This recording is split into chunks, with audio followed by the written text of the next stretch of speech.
بیایید بهتون نشون بدم که کار شما توی هامی مارکتینگ چطوری انجام میشه. اول با بخش فروش صحبت میکنید و اطلاعات لازم رو در زمینه تبلیغات گوگل ادز به دست میارید. بعد سایت شما توسط بخش فنی بررسی میشه.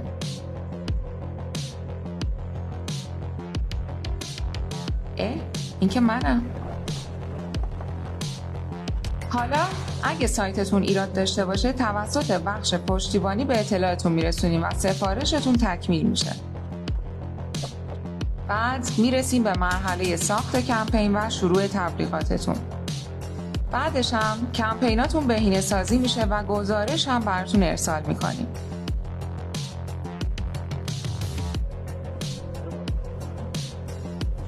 در نهایت تیم فروش ازتون بازخورد میگیرن که چقدر از نتیجه راضی بودید.